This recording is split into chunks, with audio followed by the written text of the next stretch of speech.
Today I'm driving my all-new 2024 Ford Ranger Raptor from here in Washington State all the way to Montana. That's right, it's time for a 1,000-mile road trip adventure. That's coming up right now on Driving Sports TV.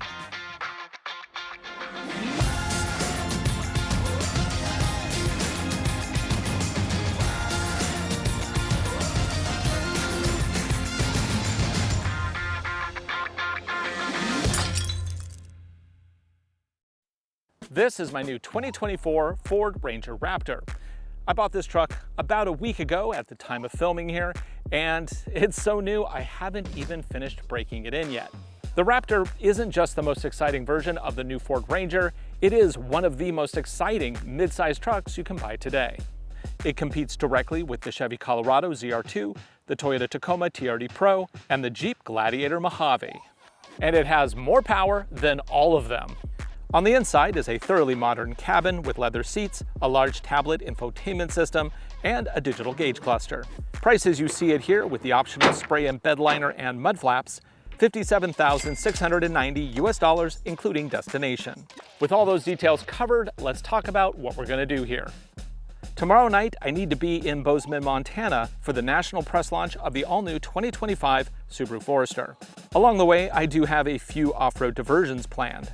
Of course, I will also be evaluating economy and comfort over the duration of the near 1,000-mile trip. With all that covered, let's saddle up and head out.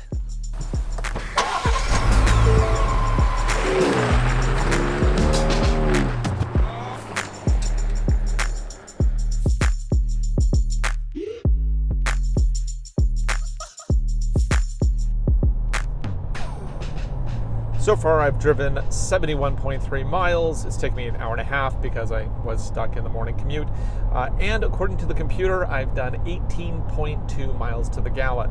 And I find that most of these onboard computers are actually pretty accurate these days, so long as you haven't changed out tires or done any other modifications that would affect that.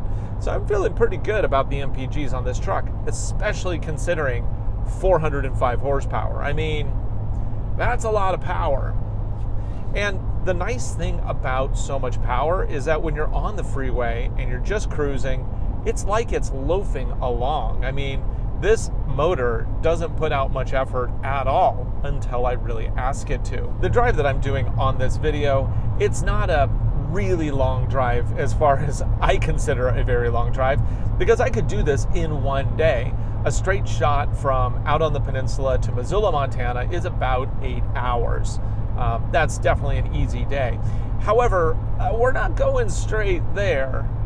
First, I'm going to be stopping by our mountain test course because I haven't been there in a couple months. And in the springtime, it turns into a big mud pit.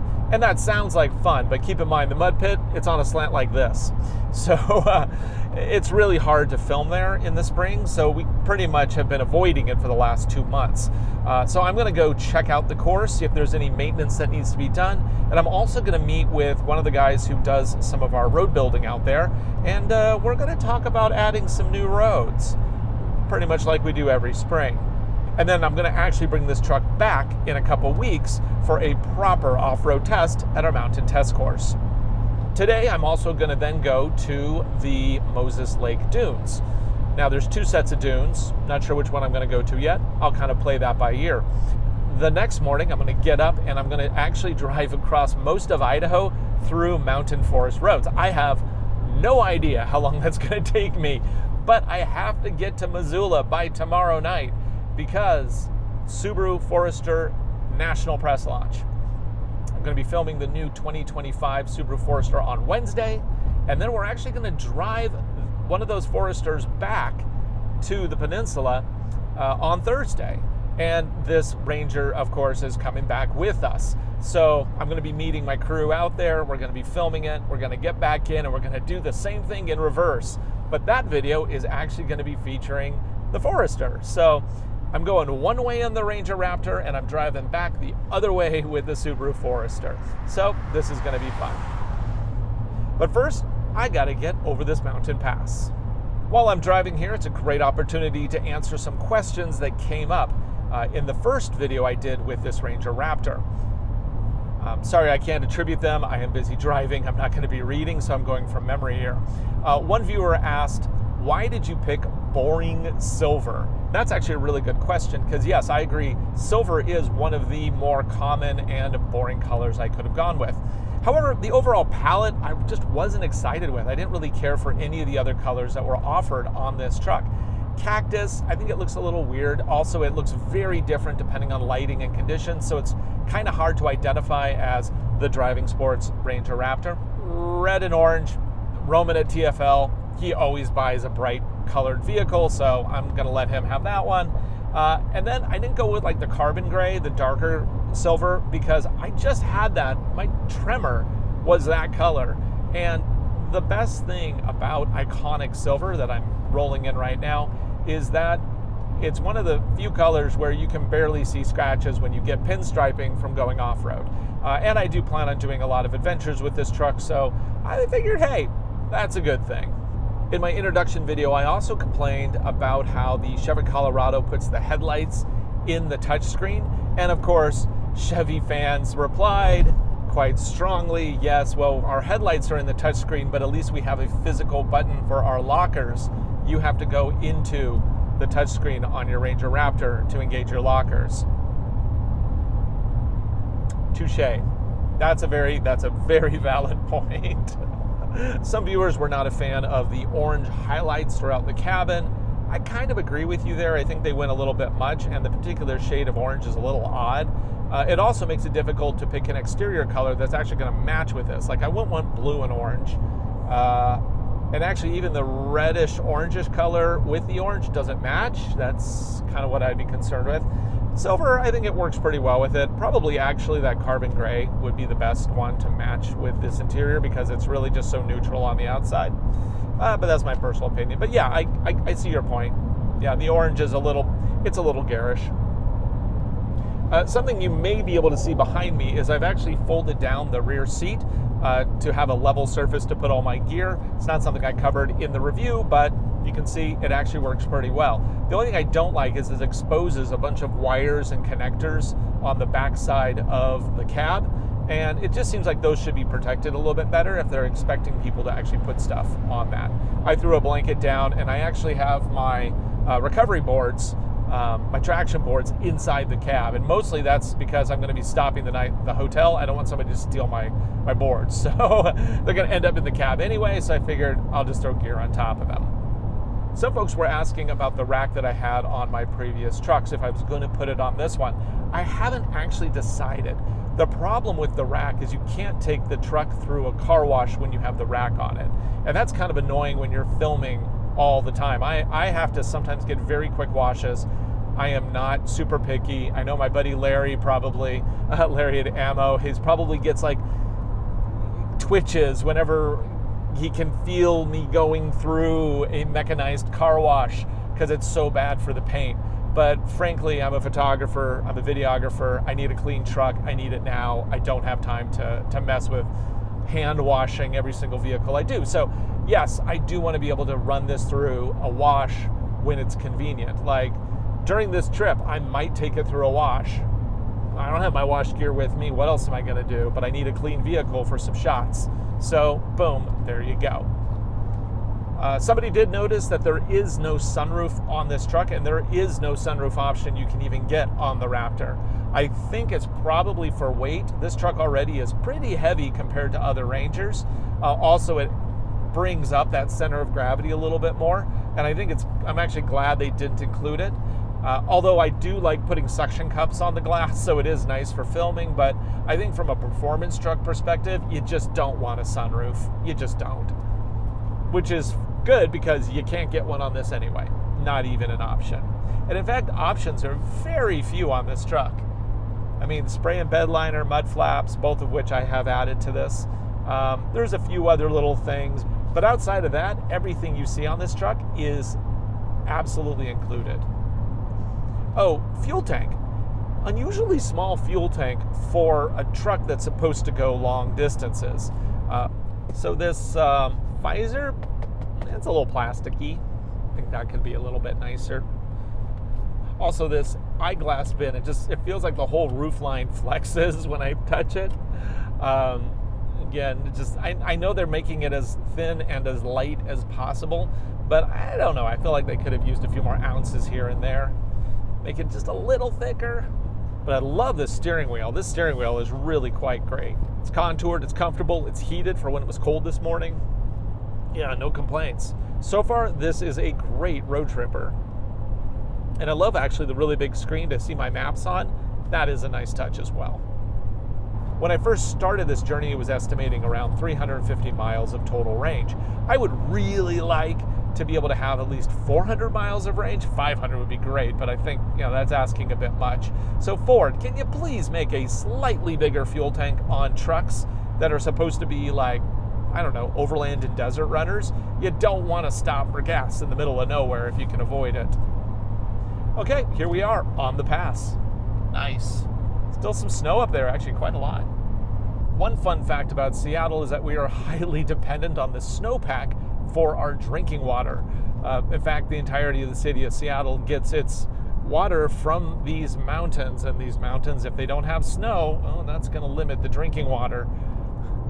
And of course, with the snow melt, we get lots of really cool waterfalls along the way. This is such a scenic route. I love this. So PNW. Right, well, let's head to the mountain test course. Okay, so I just met with Austin from my builder Ridgetop. They're going to be putting in a new set of roads just to the right side of the hill climb. I'm pretty excited. Of course, today I was hoping to go on some of the roads, but they're still really wet from the snow melt. So I'm just going to do a quick run around the perimeter, and then we're going to head over to the Moses Lake Dunes and have some real fun.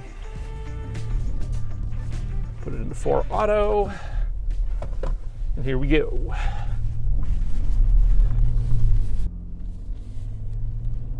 It's important to drive the roads every once in a while, at least the main lines, to make sure that the weeds don't totally take over. And yeah, I will have to come through here with a trimmer and get this tidied up before we do any actual filming out here. Yeah, and we got a bunch of growth over here. Got flowers popping up right in the middle of the road up here, which is kind of funny. Rattler looks pretty good, but the access point is all mud.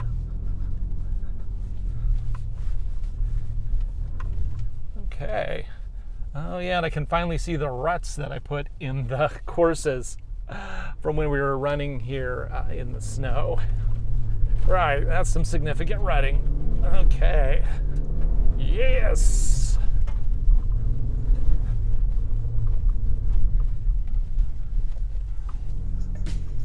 Man, still a great view. I'm going to come back here in a week or so. It should dry enough that I can actually run some of these courses. I'm really looking forward to it, though. This is always the hardest time of the year for me. It's like, come on, I want to run the hard courses, but I can't. Oh, one of the best things about our new Peninsula Proving Grounds that we have out in Western Washington is the fact that this course now doesn't have to stay as easy. We can really kick things up a notch over here because this is now the high capability off-road course. So because we have the easy courses over at the Peninsula Proving Grounds. So I'm kind of excited for what we're going to do next. We have a plan for that upper hill, and I think it's going to be perfect. Right, with that, let's get back on the road and head over to Moses Lake. Looking good. Yes, there are big dunes out at Moses Lake, but I'm actually going to go south of there to a town called Mattawa, where there's an off-road area that contains a historic enduro track or a layout. I saw it on OnX mapping, and I'm kind of curious, what does that look like? Is there anything really there, or is it just a plot in the middle of this mountain range? I don't know. But anyway, next stop are the Saddle Mountains, where should have some fun with this truck now that we've especially hit over 1,000 miles. That's right, the break-in is finally done. Yes! Hit it! Woo! To get to Mattawa, we are going to be crossing the Columbia on a really long bridge. Now, everything east of the Columbia would be considered Eastern Washington. Everything west of it would either be Central Washington or Western Washington. Central is basically everything to the west of the river up to the mountain range, and everything over the mountain range is Western Washington. So I guess you could say Washington State is actually split into 3 distinctive slices. So normally to stay on I-90, I would go left, and that takes me all the way to Boston. But instead, I'm going to go to the right and go towards Othello and Pullman. Love it how the terrain like changes as soon as you cross the Columbia there. Now it's all like rocky and stuff. It's cool. Now, most of the ORV areas in Washington State, all you need is what's called a Discovery Pass. It's also used for trailheads and stuff like that. So this road should connect straight into where the racetrack used to start, or the race course, I guess, for that old enduro they used to run out here. A couple notes about this little dune adventure. I have a lot of miles ahead of me still, both today and tomorrow, so I can't go too crazy here. I have to be fairly conservative. Now, in terms of payload, I'm not completely empty here. There's, of course, me. I weigh just a little bit over 200. I also have all my gear with me and enough clothing for a week. So about 110, 120 pounds in the back, probably. Nothing in the trunk except for a whip flag, because you always want to put one of those on when you're in the dunes. Okay, whip is on. Let's head out. Yeah. So my first plan here is just to go up the main line and then kind of explore the area a little bit, see what kind of options we have here for some fun. We are right on the power lines right here. So let's go ahead and I'm in 4 Auto right now, which seems to be pretty good. Maybe I'll just keep it on that. Okay. So the road is feeling really rough here. What I need to do is actually not just rely on 4 Auto, but I need to switch into off-road mode because that will also adjust the shocks. I always forget this has off-road adjustable shocks. Oh my gosh, it's so much better. Oh, this is nice. And my front display comes up. Oh yeah. Holy, what? What witchcraft is this? It's so smooth. Oh, this is great. You can still feel what the road's doing, but now instead of getting absolutely hammered, it's smooth. Woohoo! Oh, whoa, that just falls into the earth. Ha! Okay, I gotta be really careful. The exposures here are pretty insane. Also, a side note, I am currently running factory air pressures. And the reason is I just don't want to spend the time to air back up before getting onto the freeway. So currently around like 45, 50 PSI. And this is actually my first time off-roading with the KO3. So gonna see how this does too. Ooh, bouncy. Okay. You know, it's pretty smooth in spots and then it gets really rocky, so I have to drive fairly conservatively here. We're just tearing it up. Also, there appears to be quite large drop-offs. Whew. Wow, it really holds up revs way higher in off-road mode. It doesn't shift, which disrupts the vehicle. You don't really want to be shifting more than you have to.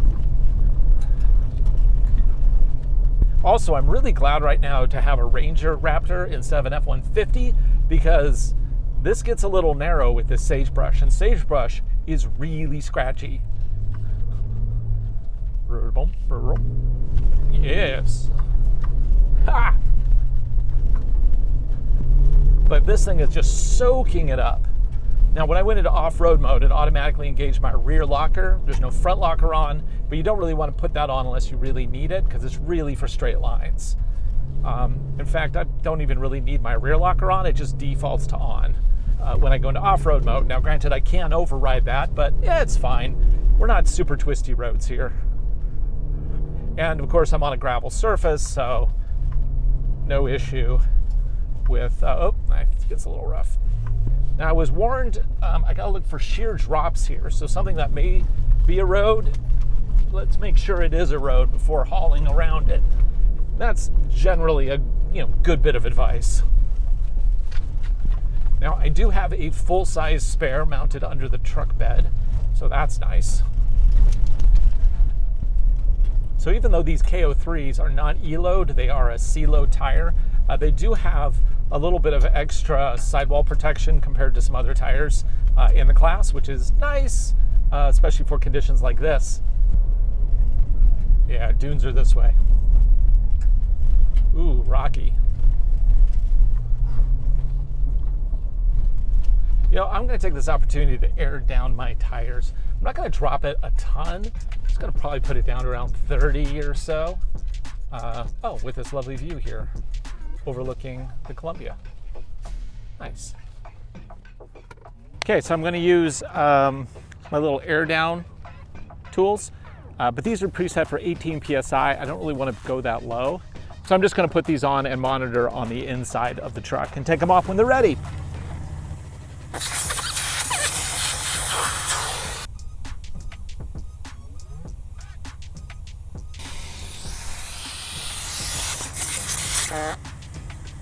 Okay, now that I've aired them all down to around 30 PSI, they are a little squishier. If I feel like there's some significant traction issues, especially on the sand, I'll air them down to about 18, but I'm probably not going to go much lower than that in conditions like this.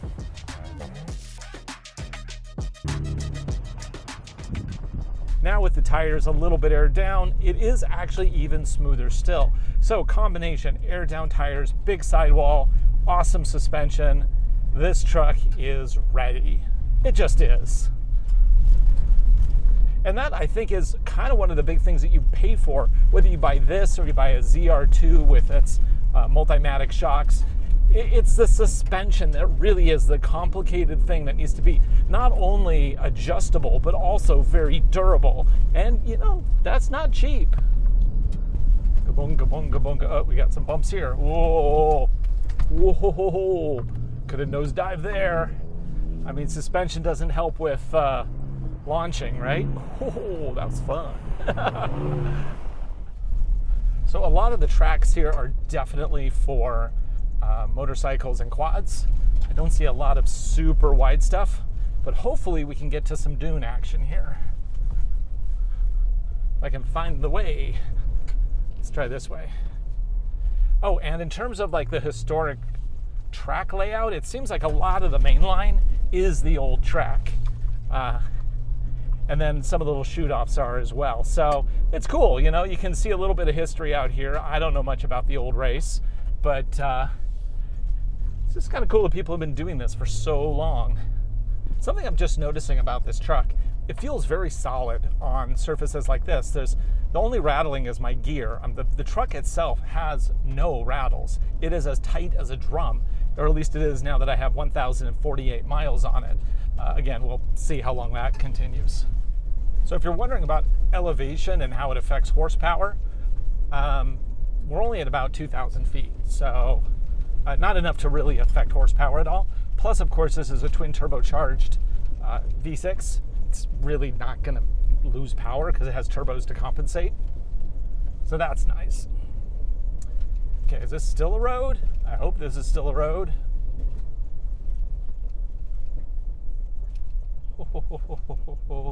This is a very narrow road. I'll take things I will never drive in the snow for 500. This road. That is a long drop. I think we're okay though. Oh, we have some gatekeepers. Really? We have gatekeepers here? Maybe they weren't intentional gatekeepers. Yeah, Yeah, nope. It looks like they just built courses up the side of the hill and they turned into gatekeepers. Wow, okay, so this is, okay. Could I make it? Probably. I'm actually gonna flip this around and go back, I think. Now this is where it's great that this is a Ranger Raptor, not an F-150, because I think I actually have enough width here to turn around if I use the entirety of the bank. Okay, well, I feel better now. Now, we'll head to Beverly. Okay, wait, one more, one more. Okay, we ended up Austin Powersing it anyway. Okay, now off to Beverly.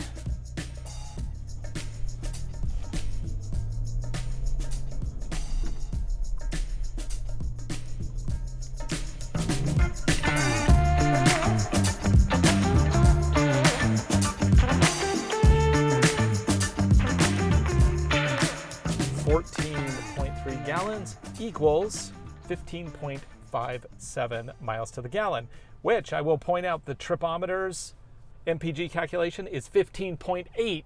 So the trip seems to be very, very accurate. So I think we can ignore that for the rest of the trip.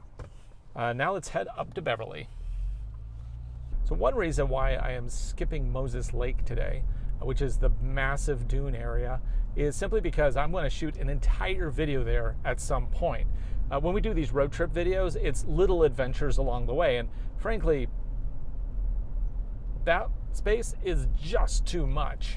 So we're going to hit the little spots along the way. So first we just hit the this little off-roady area, and then now we're going to hit Beverly, and then we're on our way to Coeur d'Alene. Here we go, Beverly Dunes. Let's do it. So I'm just going to have a little fun, do a few passes, and then head to Coeur d'Alene. First, let's get that flag on so we can go out there. Okay, so of course, I'm going to switch into Baja mode. What do we got there? Baja. So it's in 4 high, maximum volume, and rear locker. What's the state of the rear locker? No rear locker. Okay, cool. Let's do it. Oh, ho, ho, ho.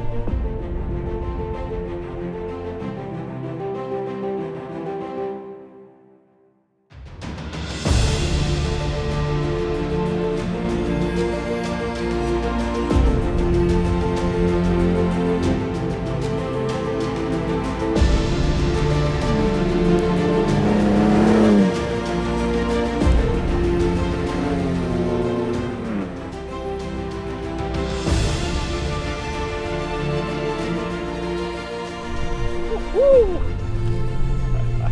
Man, the control this thing has is great.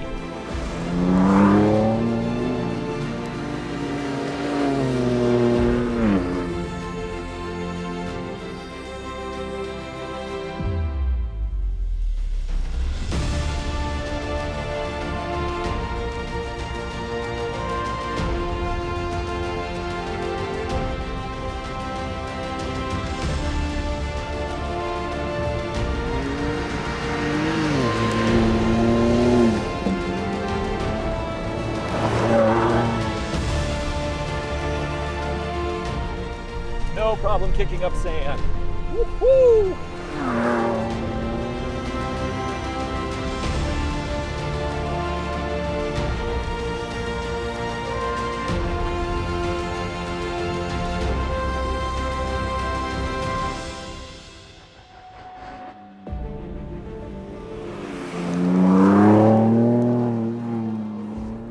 Well, that was a lot of fun. Unfortunately, need to get back on the road because we need to make it to Coeur d'Alene tonight, and then tomorrow, Missoula. Oh, and a couple 100 miles of dirt roads. It's gonna be fun.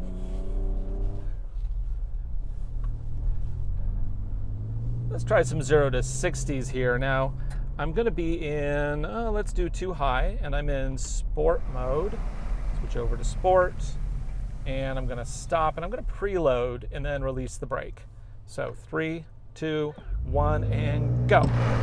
Whoop, little wheel spin. Whoa, mercy. 5.69 according to my thing that just fell off. Let's try that again. Throttle, brake in, throttle in, and go. Wheel spins just a little bit. I mean, they're all-terrain tires. They're not super grippy. Oh man, too much wheel spin. I keep getting sloppy numbers. But still, 5 3/4, that's pretty good. And now let's try a 0 to 60 in 4 auto and see if that improves things. Preload and dump it. Oh yeah, there we go. 203, 0 to 30, and 5.68, 0 to 60. I will take it, thank you very much. TRX coming up on my left.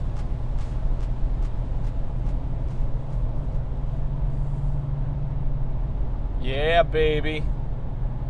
Those are sweet. I've been in this car now all day long. I've driven 300 miles, but of course we have a couple off-road excursions. I'm back on the freeway now, headed to Coeur d'Alene for the night, and I'll just give you a recap right here. The seat, super comfortable. No hot spots at all. I was able to adjust it into a position that was good, and I feel great about that. The interior, even though I got dusty from my off-road stuff, it doesn't look bad. There's not a lot of glossy materials in here, and where they are, they're not touch points. So that's pretty good, I think. The adaptive cruise control works really well, but it has this one annoying tendency to not see my hands on the wheel. And so I'll be driving, it gives me a warning, and then I have to like shift the wheel dramatically. Otherwise, it doesn't think I have my hands on the wheel. Way worse than other manufacturers. Subaru, I get the warning sometimes, but it's not too bad. Toyota, same thing.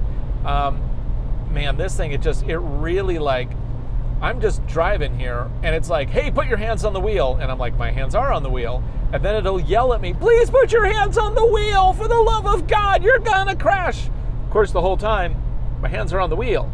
So I have to like go, with the wheel, to tell the truck that I'm steering still. I mean, light steering. Detect my hands. Don't be such a nag. And I think the best thing about this truck is it is just so flexible if you want to drive fast on pavement, or you want to send it sideways in the sand, or you want to, climb a rocky mountain. This truck can do it. And I love that flexibility. I don't have to decide what kind of a vehicle I want to drive. I can just hop in the Raptor and I'm good. It also sounds pretty sweet when doing full throttle slides through the sand, got to admit. And of course, in terms of economy, if you take the entirety of my trip, which so far I've actually been driving for 8 hours, 15.4 mpgs is what's calculated. That includes the off-road adventures, that includes driving on the highway and the freeway, and I think that's actually pretty good, all things considered. Obviously, economy takes a massive dive when you're in Baja mode and full throttling through the sand. So, of course. Anyway, I think that's a wrap for day 1. Let's fade to black and we'll pick up at the start of day 2.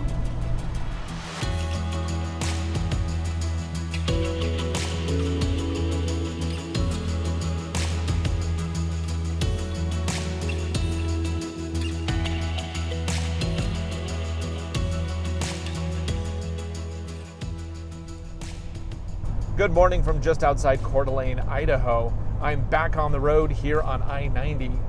Last night I did get a chance to visit with family over in Coeur d'Alene and Hayden, and I was up pretty late. My aunt made a really good meatloaf. It was very good. Got to see my grandmother, who is doing good, all things considered. I mean, she's over 100 and still ticking just fine. Walked in the room and she's like, hey Ryan, how you doing? I don't know, you just don't expect that from a 100-year-old. Anyway, here I am back on I-90, and today's drive is going to be different than yesterday's drive. Most of today is going to be going through the St. Joe Forest here in Idaho, and I plan on driving into the forest, sticking to forest roads. They're going to start out paved, and they should turn to dirt. And then at some point, there's a couple of little side tracks that I might take depending on time. And that's what today is all about. I have to be in Missoula, Montana no later than 6 p.m. tonight. And that is simply because that is when the new national press launch for the 2025 Subaru Forester kicks off. And I don't want to be late just because it would be rude, and I don't want to be rude. So I'm really looking forward to this new Forester. I mean, I'm not expecting anything monumental in terms of change, but I do expect more refinement, more tech, maybe some extra tweaks out of the motor, but the chances of us actually feeling anything from a tweak on a naturally aspirated, just not that significant probably. I expect it to be a really good road tripper, and we're going to find out just how good the new Forester is as a road trip machine when we drive it back to Seattle after the national press launch. So that's going to be fun. Got a great episode planned for that. So yeah, still on I-90. I'm going to be getting off here near Rose Lake. I don't know the name of the highway, but it looks like it's coming up here pretty soon. The roads I'm going to be driving on today, I have never been on, ever.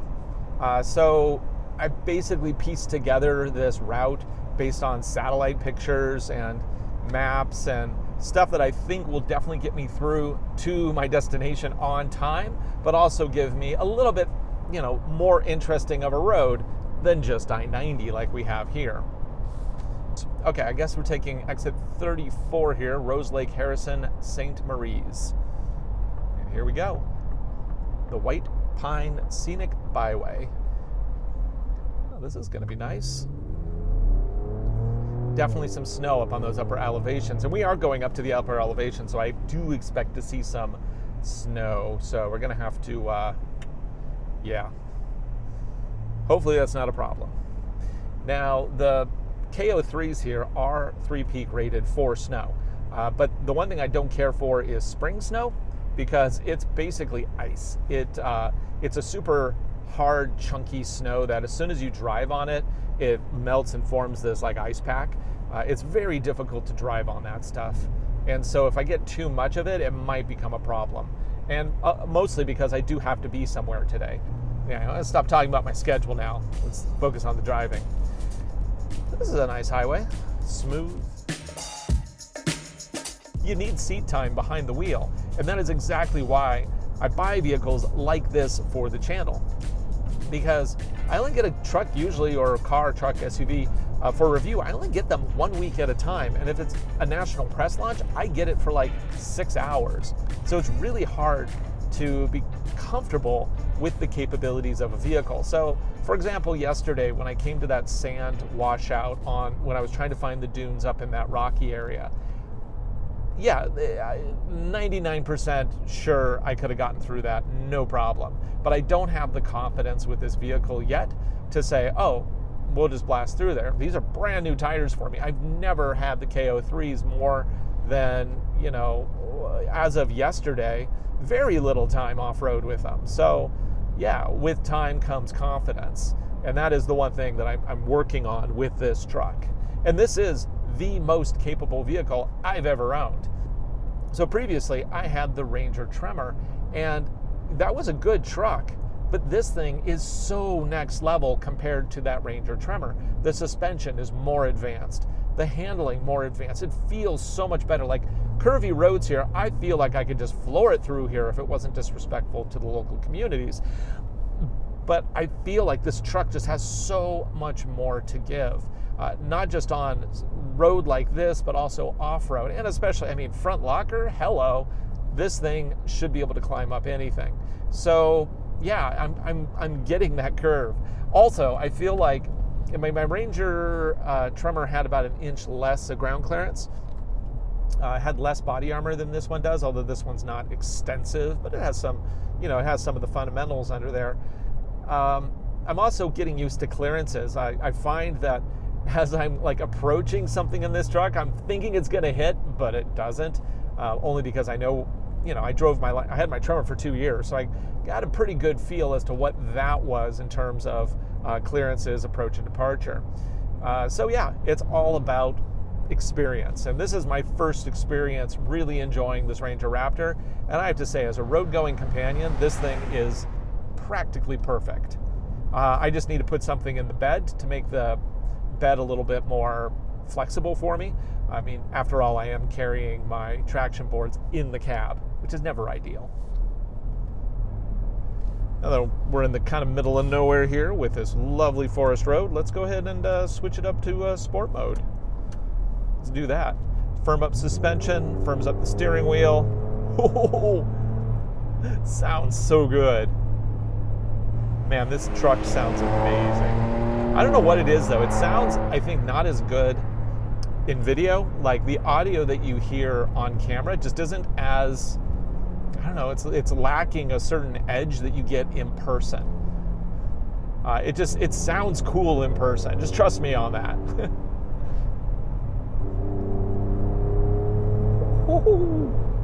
Man, with the suspension and the steering firmed up, this thing just corners.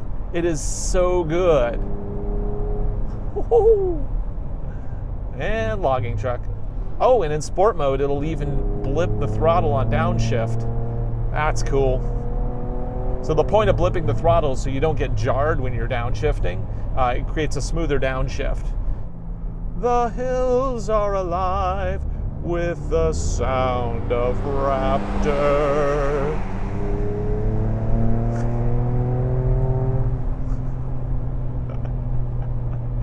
So at the time that I'm filming this, pricing on the new Toyota TRD Pro was just released, so I can include it in this video. And the Tacoma TRD Pro, they are asking, wait for it, $65,000. Wow, that's a lot of money. I thought this thing was expensive at 57 and change, but wow, 65. Now granted, it has the most advanced seat ever produced in a truck known to man from a producer manufacturer perspective. But that's still a lot of coin for what is ultimately a mid-sized truck. Also, that is a hybrid. It is not a twin turbo 6. So it doesn't have the power that this truck has, although it does have much better economy. I think it's about 4 to 5 mpgs better than this truck. So if economy is really your concern, yeah, get the TRD Pro, but I mean, are you buying one of these trucks because you're worried about economy?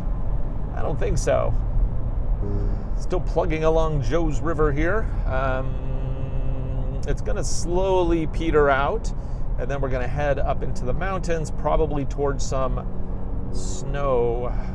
And if we do get snow, this isn't the fun, fluffy stuff you see in movies. No, this is the sloppy, messy, concrete-like garbage that you just don't want. But it's springtime, so yeah, it's the snow you get. Man, this is a lovely time of the year to be rolling through the forests here in Idaho. Man, this stretch of road, this is great. Let's go into manual mode. Woo-hoo! Woo! Stretch of road, middle of nowhere, nicely paved. Just have to look out for boulders. This is the dream, man. This is so great. Now, all-terrain tires don't have a ton of street grip, but I'm finding that these KO3s are actually not bad. Also, in terms of road noise, there's not a lot going on there. These really are a great hybrid tire, kind of like the all-terrain you can just keep on all seasons. Although I haven't tested their snow and rain capability, the KO2s didn't love them in the rain, but hopefully this truck will, with the new KO3s, it'll do better. Man, Ford just did such a bang-up job with this truck. Yeah, there's a few things that I don't love. I don't love the massive display. I'd much rather have all my off-road buttons be physical buttons. But, you know, it's the way the industry's headed. And I hate to be, well, ho-hum, this is what we get. But, I mean, it's not bad. It's really a nice-looking display. It really is. And it is responsive. I've also had no significant issues. The only real problem I've had with the display is went in for a gas stop, got back in the truck. It didn't connect immediately to my mobile device, so CarPlay didn't come up. But, you know, a few minutes later, it came back up, so not a big deal. Also, in terms of software in general, I did have my gauge cluster reboot once while I was driving. To note, didn't affect the truck at all. It drove totally fine, and it took about 10 seconds for it to completely cycle. And again, it was fine. All the settings I had initially, I was even on adaptive cruise control. So the reboot was actually just the display, not obviously the truck. I would have noticed that. Yeah, I mean, other than that one reboot over, you know, at the time, the 1,100 miles I had driven the truck, not ideal, but we'll keep an eye on that to see if it's an ongoing issue. So far, I would say it's just a fluke. Also, the connectivity with CarPlay, yeah, those couple little lags. I will say that the Subaru tablet display actually does a better job. In its latest iteration, it had a rough start, but currently it's actually a pretty nice system, and I find that it's actually rock solid in that Crosstrek Wilderness long-termer that I have. So this road is it's quite nice. Let's punch it. Let's see what this Raptor can do. Hey.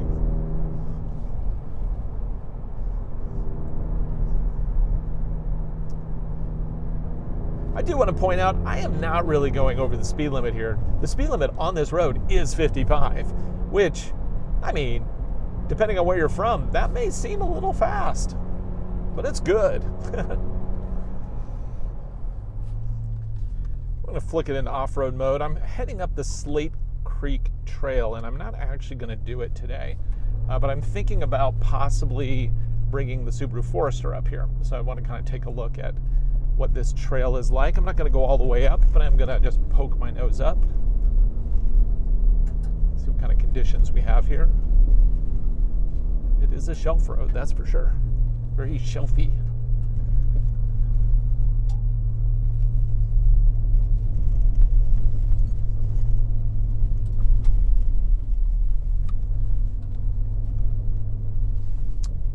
Okay, I think the Forester can do this.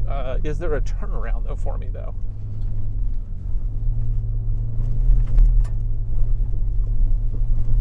Ooh, it is narrow. Hello, river down there. Yikes. Okay, I think we're good here. I'm going to do a turnaround. We're going to come back here with the Foresters. So if you want to see what this road looks like, check out our Forester road trip video. Yeah, but this road's going to be good. I think we'll try this. There's a big meadow up there, apparently. It's a long drive, though. I mean, this is going to be a full day. I don't have that today. Okay, I just pulled into the town of Avery. It's where speed drops from 55 to 25. So definitely have to pay attention here. Now, they say they have coffee, but the coffee place is closed. But they said there's a grocery and a gas station. Could probably get gas. I am down to close to half a tank, and where I'm going, I don't know how long I'm going to be out there, so let's maybe get some fuel just to be safe. Man, I haven't had a manual pump in ages.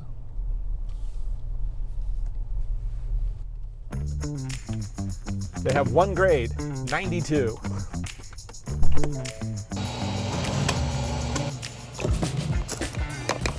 Okay, bad news. According to Lori in the shop here, the road is closed up ahead. Big landslide plus lots of snow. Also, the other off-road adventure that I wanted to do, Slate Creek, also currently impassable. So it's time to drive all the way back to almost Coeur d'Alene before I head back on I-90 all the way to Missoula.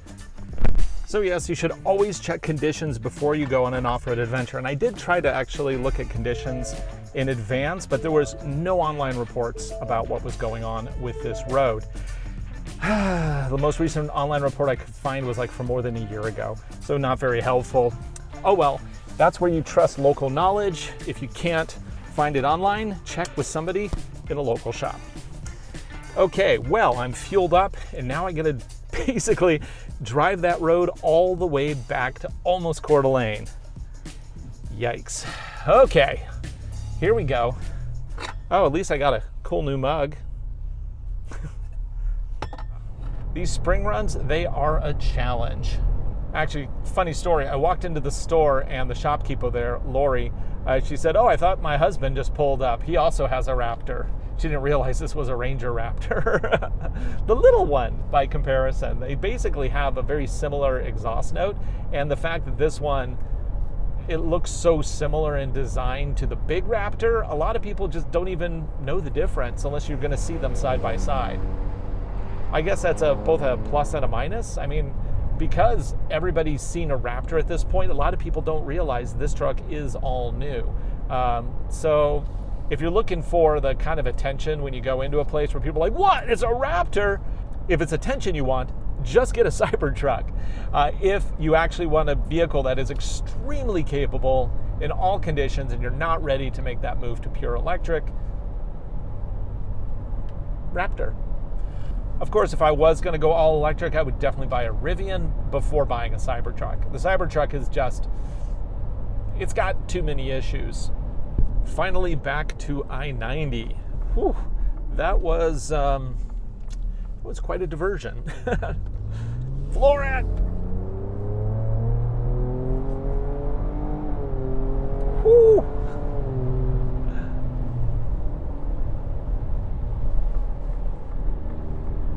Right, so now that I'm back here on I-90, it's basically a straight shot all the way to Missoula, Montana, where I'm going to go test drive the new 2025 Subaru Forester. That was a bit of a diversion. Unfortunately, it didn't have the conclusion I wanted, but you know what? Sometimes that's what happens. You just roll with it. But we are out of time as far as adventures go. So I'm going to go ahead and fast forward this really boring freeway section to Missoula, and I will give you a close with all of my final thoughts about this new Ranger Raptor on this road trip. Let's do it. Boom.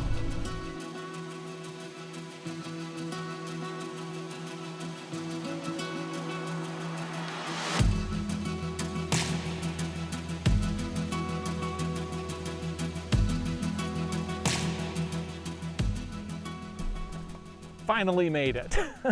692 miles, 15.8 miles to the gallon. Overall, very impressed with this truck.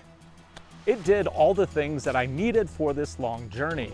It was extremely comfortable. The sound system was great during those long stretches of nothing on the highway. And of course, it performed marvelously when I needed to take it off-road, both in the mountains as well as on the dunes.